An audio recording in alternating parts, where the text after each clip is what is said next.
Arizona Territory, 1879.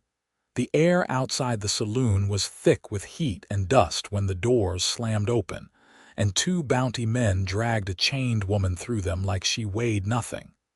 Marshall's office was 2 blocks down, but they brought her here to the saloon like it was a show. The woman's dress was torn at the shoulder, blood caked to the sleeve. Her wrists were bound in thick iron cuffs, the chain running between them clinking as she stumbled on raw feet. Her face was streaked with sweat and road dust, and her eyes were locked forward, sharp and blazing like they had not broken her yet. "Marshall ain't in," one of the men announced, letting the chain drop so she collapsed to her knees. "Figured we'd let her cool off here until morning." "Cool off," a voice called from the corner. Every head turned. He stood slow, tall and lean with weathered hands, his hat shadowing his face until he stepped into the light. His name was Jacob Sloan. Folks called him Jake. He looked like any other trail-worn cowboy until you saw his eyes, and right now they were on her. She looked back, breathing hard, one cheek bruised, her mouth set like she had chewed through worse than shackles. Jake stepped forward. "Who is she?" he asked. "Name's Mariah Prout," the second bounty man said, grinning like he'd done something noble. "Shot a rancher 2 counties over. Claims he tried to force himself on her, but the man's dead now and she ran. She's wanted. Figured we'd get our coin." Jake looked at Mariah again. Her lip quivered for half a second, but she didn't look away. "She's no killer," Jake said. "You know her?" the first man asked, laughing. Jake's jaw clenched and something passed over his face, something old. "Yeah," he said. "I know her." He walked up to her slow, the saloon going dead quiet. Mariah didn't speak. Her breath hitched like she was trying not to cry, but she stayed still, her eyes on his. He knelt beside her. "Mariah," he whispered, her lip trembled. "Jake?" "Yeah," he said. "It's me." One of the bounty men barked a laugh. "Hell, what is this, a reunion?" Jake stood, turned to them, and without breaking stride, grabbed the chain and yanked.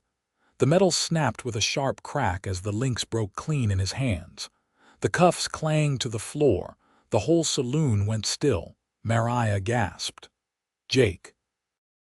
He turned to her, kneeling again, and took her face gently in his hands.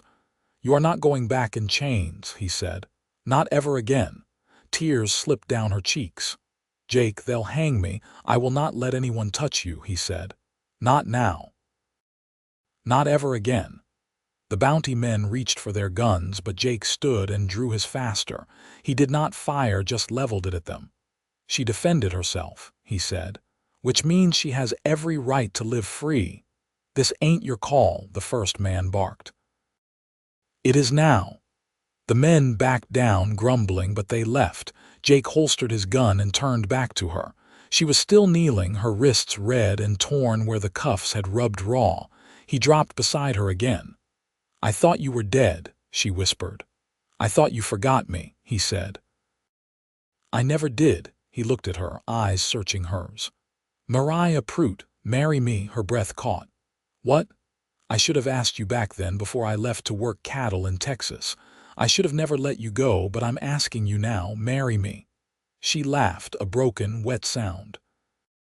"You just busted chains off my arms and now you're asking for my hand. I have never been more sure of anything." Mariah stared at him, tears spilling. Then she leaned forward and wrapped her arms around his neck, pressing her forehead to his. "Yes," she whispered. Jake held her close, his arms strong around her, and for the first time since she'd been dragged from that ranch, she let her body tremble against his. They stayed like that for a long moment, the saloon around them silent as a church. When she pulled back, she looked at him with something fierce in her eyes. "I have no place left to go," she said. "Everything I had burned." "You have me," Jake said. "That's all you need now." He stood and helped her up, lifting her gently like she weighed nothing. They walked out of that saloon together. Every eye on them, but no one dared stop them. Later, in the back room of the boarding house where Jake had been staying, he washed her wounds in silence. She winced when the water hit her skin, but didn't pull away. He bandaged her wrists gently. "I was 16 when you left," she said, voice thin. "You kissed me once behind the church barn. I thought I'd never feel anything like that again." Jake looked up at her. "You will."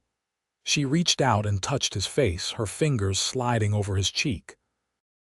"I loved you before I even knew what love was," she whispered. "I never stopped," he said. That night she fell asleep in his arms, her head on his chest, his hand in hers. Outside, the desert wind howled through the canyon, but inside that small room there was peace. The sun hadn't yet crested the ridge when Jake saddled his horse outside the boarding house. The leather creaked under his hands, worn smooth from years of use. He'd packed a bedroll and enough supplies for a week's ride.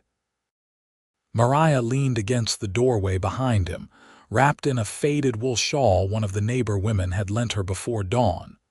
"You sure about this route?" she asked. Jake glanced back. "Ain't a trail most folks take, but it'll keep us from being seen." "Long way around through the Verde Canyon."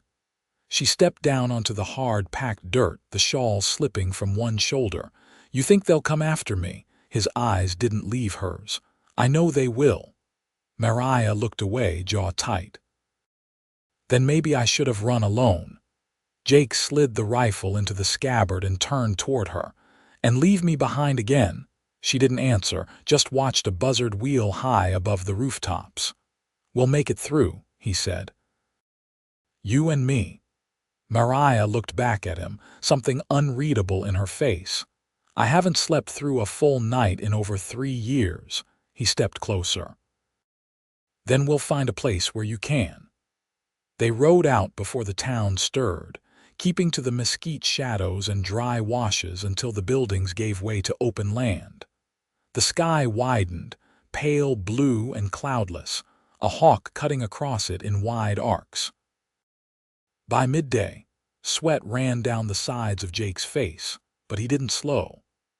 Mariah rode behind him on a borrowed mare, sitting straighter than she had that morning, though she winced when the horse misstepped. He pulled up near a line of cottonwoods that marked a narrow creek. "We'll stop here a bit." She slid down from the saddle, favoring one ankle. Wasn't expecting to be sore this quick. He handed her his canteen. "You're doing better than most would." She took a long drink, then sat on a flat rock by the water, dipping her fingers in and watching the ripples spread. "There was a time I thought I'd never leave that county." Jake untied a strip of jerky from the pack and sat across from her. "You could have sent word." "I did." Her voice was quiet, twice, before the trial, but there was no reply. Jake's chewing stopped. The water murmured between them. "I was working stock near Galveston," he said finally. "Didn't get back until spring." "The letters might have come while I was gone." Mariah didn't speak. A dragonfly skimmed the surface of the creek, wings glinting. "I would have come," he said. She nodded, but her eyes stayed on the water. "I figured you didn't want to get tied to someone with a past like mine." He leaned forward, elbows on his knees. "The past don't scare me, just the thought of losing you again." Her gaze lifted slowly. "You still mean to marry me?" His mouth twitched faintly. "I didn't ask just to pass the time." Mariah stared at him, then stood and walked to where her horse grazed, running a hand down its neck. "I always thought if I ever married, it'd be in a white dress, with music and flowers and my sister pinning up my hair," she said. Jake rose and joined her. "We can find a preacher in Prescott, maybe borrow a dress. I'll pick wildflowers myself if I have to." "I ain't that girl anymore," she said. "Not after what was done, not after what I did." He touched her shoulder. "You don't have to be her. I want the woman standing in front of me." Mariah looked up at him, the wind tugging at her loose hair. She didn't speak, but she didn't pull away either. They rode into the canyon as the light shifted gold. The trail narrowed between red walls and the air cooled under the overhangs. Jake kept his eyes sharp, watching for signs of riders. They camped beneath a stand of pinyon, the fire small and low. Mariah didn't sleep right away. She sat cross-legged by the fire, twisting a sprig of sagebrush between her fingers. "When I was 15, I used to sneak out to the river at night," she said. "There was a spot under a cottonwood where I'd sit and pretend I was someone else, someone braver." Jake leaned back against his saddle, arms folded. "You didn't need pretending." "You were brave then," she looked over at him. "I was scared all the time." "That's what made it brave," he said, "doing it anyway." She tossed the sprig into the fire and lay down a few feet from him, the blanket pulled up to her chin. "You gonna keep watch?" he nodded. And when her breathing slowed and evened out sometime later, he sat there in the dark, rifle across his lap, eyes on the canyon mouth. The stars wheeled overhead, and the wind whispered through the pinyon needles like it was telling stories only the old places remembered. The morning came cold and brittle, with frost clinging to the canyon grasses and the sky just beginning to pale. Jake stirred the fire with a stick, coaxing it back to life. His breath clouded in the air. Mariah sat a short distance away, braiding her hair in slow, even motions, her fingers steady despite the chill. "You always wake before the sun?" she asked, her voice husky from sleep. Jake glanced up. "Hard habit to break." She tied off the braid with a thread from her hem and stood, brushing the dust from her skirt.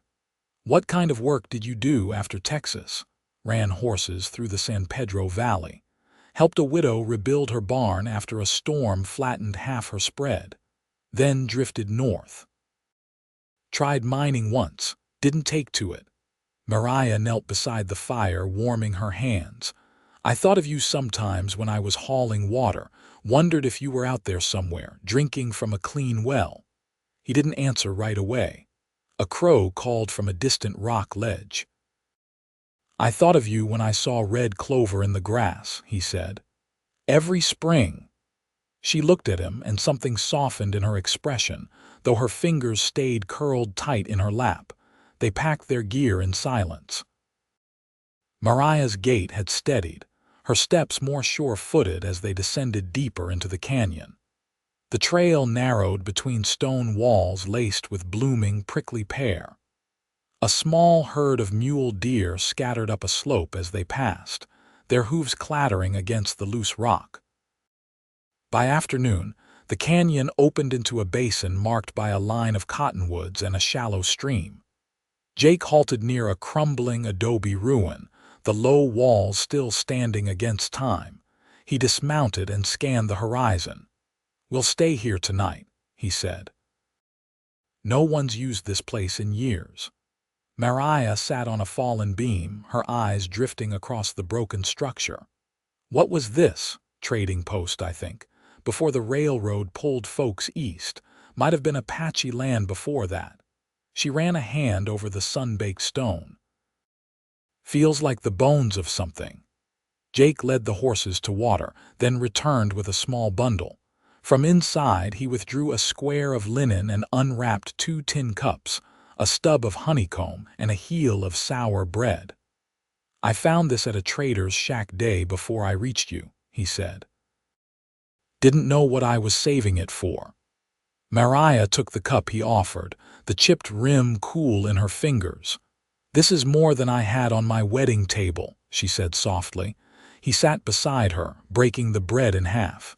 "You ever think about children?" she asked without warning. Jake chewed, then swallowed. "Some, not much. Why?" "I was told I'd likely never bear any after what happened at the ranch." Her voice didn't waver. She looked out across the empty basin. "They hurt more than just my body." Jake's jaw worked, but he said nothing for a long moment. "I didn't ask you to marry me for children," he said finally. "I asked because I want a life with you, whatever it holds." Mariah blinked against the wind. "You're the only person who said that without a trace of pity." I don't trade in pity, Jake said. Only truth. She reached into the folds of her skirt and pulled out a thin strip of leather, worn and cracked. This was my father's. He carried it in his Bible. I kept it with me through the trial, through the ride, even in those chains. I don't know why. Jake took it and turned it over in his hands. A single word was carved into it, faint but still visible. Mercy. He gave it back. Maybe because it's the one thing no one ever offered you. Mariah tucked it into her bodice without speaking. The silence stretched between them, not empty but full of something new. That night, under the weight of stars, Jake lay on his side and traced the shape of Mariah's back with his eyes. She had fallen asleep facing away, curled beneath her blanket. Her breathing was even and her brow untroubled. He didn't touch her, just watched, his heart quiet in his chest. When the wind shifted, carrying the scent of creosote and cedar, he let himself believe for the first time in years that peace might be possible. Not just for a day or a season, but for good. They reached Prescott by the end of the 5th day, riding in slow and cautious from the south, the red dust of the trail clinging to their clothes. The town was smaller than Jake remembered, but it still had 2 churches, a courthouse, and a barber with a striped pole out front. Smoke curled from stovepipes, and the smell of boiled coffee drifted from somewhere nearby. They tied the horses behind a livery stable on the edge of town, away from the main road. Jake adjusted the brim of his hat and glanced toward the street. "You want to stay here while I speak to the circuit preacher?" he asked. Mariah's eyes moved over the storefronts, the hitching posts, the iron-handled doors. "I'm not hiding anymore." They walked together, past a woman sweeping her stoop and a boy hauling a bucket of coal. No one gave them more than a passing glance. A small mercy. The preacher's home was a whitewashed cabin just beyond the second church. Jake knocked twice. A thin man with wire spectacles and a wary expression answered, wiping ink from his fingers with a handkerchief. Jake took his hat off. "Reverend, my name's Jacob Sloan. This is Mariah Prout. We'd like to be wed." The man looked between them, his eyes lingering a little longer than necessary on Mariah's worn dress and the bruising still faint on her cheek. "When were you hoping to do this?" he asked. "Today," Jake said. The preacher hesitated. "I usually require a reading of banns or at least a few days' notice. We ain't got days," Mariah said quietly, "just each other." The Reverend studied her for a moment, then stepped aside. "Come in." The ceremony was brief. The room smelled of paper and lamp oil. A Bible rested open on the desk, pages curled from years of heat. Mariah's voice didn't waver when she gave her vows. Jake's hand stayed steady in hers. When it was done, the Reverend offered a small nod and didn't ask for coin. Back on the street, the wind tugged at Mariah's skirt. She stared down at the gold band Jake had slipped onto her finger, the metal dulled from years in his saddlebag. "You carried it all this time?" she asked. "I bought it the day I left home." She turned the ring slowly. "Seems it weighted better than we did." They spent the night in a room above the dry goods store. The woman who ran it, Mrs. Breckenridge, was a widow with a sharp eye and a silver brooch pinned to her collar. She didn't ask questions, only handed Mariah a clean nightdress and a folded quilt. Later, with the oil lamp turned low, Mariah sat on the edge of the bed brushing out her hair. Jake lay on his side, arm tucked beneath his head, watching her without speaking. She set the brush aside. "You still have the scar on your arm." He looked down. "Colt misfire." "You remember that?" "I remember you telling me it was a mountain lion." Jake gave a quiet sound in his throat. Seemed more impressive at the time. Mariah leaned back beside him, resting her head against his shoulder. "You ever think we'd get here?" "I didn't think we'd get past the canyon floor." She traced the line of his collarbone with her fingertip. "I don't know how to be anyone's wife." You don't have to be anyone but yourself. I've been someone else so long, I'm not sure what's left. Jake turned to face her, brushing a loose strand of hair from her cheek. Whatever's left, I'll take it. Her lips parted, but no words came. Instead, she leaned forward and kissed him slow, certain, without apology. When she pulled back, her eyes were wet. I've never owed anyone tenderness, she whispered. You don't owe me anything, Jake said. But I'll give you tenderness every day you let me. They lay close through the night, the silence between them not empty, but full of breath and warmth and the steady rhythm of two hearts learning to beat together. In the morning, the sun spilled through the lace curtain, falling across their joined hands. Mariah opened her eyes to the sound of sparrows and the scent of coffee from the kitchen below. Jake was awake beside her, watching the light move across the floorboards. She turned toward him, her voice still heavy with sleep. Where do we go now? He laced his fingers with hers. Wherever we want. For the first time in longer than she could name, Mariah believed it.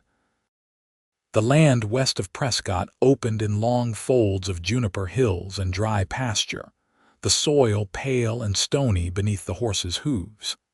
Jake and Mariah rode side by side, trailing a pack mule and two crates lashed with rope.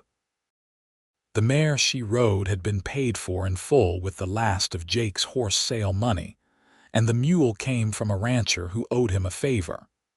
They followed no marked trail, only the faint tracks of old cattle runs and the curve of the sun. By late afternoon, the sky was the color of bleached canvas, and the wind carried the scent of crushed sage and ironweed. Mariah's hat shaded her face, but her cheeks were flushed from the ride. She hadn't spoken much since they left town that morning, her gaze fixed on the horizon. Jake broke the quiet first. I know a place near Walnut Creek. Water's clean and there's a cabin that used to belong to a trapper. Roof still tight far as I know. Mariah reined in a little. You've been there before, he nodded. 2 winters ago. Snow came early, and I holed up there with a busted stirrup and a bottle of rye. Figured it'd be gone by now, but it might still be standing. She reached into her saddlebag, pulling out a folded scrap of paper. Mrs. Breckenridge gave me this before we left. Said it was a deed someone left behind years ago. Cabin sits on open range. No claim filed. She said if we worked the land 6 months, it'd be ours clean. Jake took the paper and studied the scrawled signature at the bottom. You want to stay there. I want to stop running. They reached the cabin just after dusk. It sat against a low ridge, its walls silvered with age but upright. The door leaned on its hinges, and the porch sagged where one post had rotted through, but the chimney stood, and the windows still held their panes. Jake dismounted first, walking a slow circle around the cabin. He pushed open the door with his boot and stepped inside. Dust rose in a soft plume and a mouse darted across the floorboards. Mariah followed, her face unreadable. She ran her fingers along the edge of the hearth and looked up at the rafters.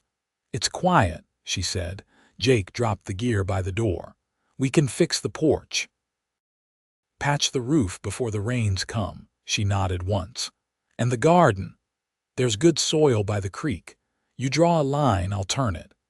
They slept on the floor that first night, wrapped in wool blankets, the fire throwing soft orange light across the ceiling. Jake lay on his back, Mariah curled beside him, her hand resting over his heart. He watched the shadows dance on the walls and felt her breathing slow. In the weeks that followed, they worked without pause. Jake chopped wood and rebuilt the porch with lumber salvaged from a collapsed smokehouse farther up the ridge. Mariah tore out the rotted floorboards and scrubbed the hearthstone clean with sand and vinegar. She planted onions and squash in neat rows, marking each bed with a flat rock. She never asked for help lifting the water buckets, though Jake often took them from her hands when her arms began to shake. One afternoon, he found her standing by the garden row, her palms stained with dirt.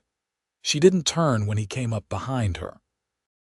"This is the first thing I've ever planted that wasn't meant to be left behind," she said. He stepped beside her. "Then it's the first thing that'll grow proper." She looked down at her hands. "I want a table strong enough to last a lifetime. I'll build it. I want to wake up every morning and know you're still here." Jake reached for her, brushing the back of her neck with his calloused fingers. "There isn't a morning I'd want without you in it." She leaned into him then, slowly, like someone remembering how it felt to trust the ground beneath her feet. By summer's edge, the cabin had taken on the shape of a home. Jake built shelves for her herbs and stitched leather straps to hold her shears. Mariah made curtains from a flour sack and sewed a quilt from scraps of old shirts. She laughed more now, soft, surprised sounds that caught Jake off guard each time. They rode into town once a month for salt and flour. Folks in Prescott had heard the story, but no one spoke it aloud. Some nodded politely. Others looked away. Mariah kept her head high either way. On their last trip before the first frost, they passed the courthouse. Mariah paused on the boardwalk, eyes on the steps. "You regret it?" she asked. Jake looked at her. "What? Walking out with me, leaving everything behind?" He set the feed sack down and took her hand. "You're everything." She held his gaze for a long moment, then nodded. That night, back at the cabin, Jake brought in a bundle wrapped in oilcloth. Mariah sat at the table, candlelight warming her face. "What's this?" she asked. He set it down in front of her. When she unwrapped it, there lay a small carved box, the wood polished smooth. Inside, nestled against fabric, was a silver hair comb inlaid with turquoise. "I saw it weeks ago," he said. "Didn't know if you'd wear it." She lifted it gently, the stone catching the light. "I will," she said. He stepped behind her, gathering her hair and sliding the comb into place. She closed her eyes at the touch. "You make me feel like I never broke," she whispered. Jake leaned down, his breath warm against her temple. "You didn't. You bent. And you rose." Autumn came with the scent of pine smoke and cold mornings. The garden gave up its last squash, and Jake strung corn to dry on the porch rafters. Mariah brewed tea with wild mint and stitched new curtains from flour sacks gifted by neighbors one morning. As frost dusted the windows, she pressed his hand to her belly. He looked at her, eyes wide. "I wasn't sure," she said. "But now I am." He sank to his knees before her, forehead resting against her stomach, arms wrapped around her waist.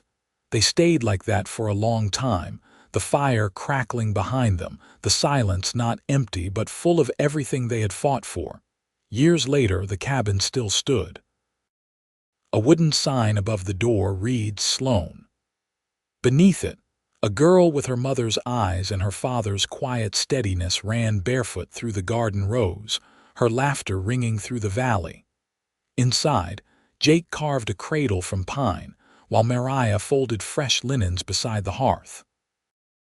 The comb still rested on the dresser. The ring still circled her finger.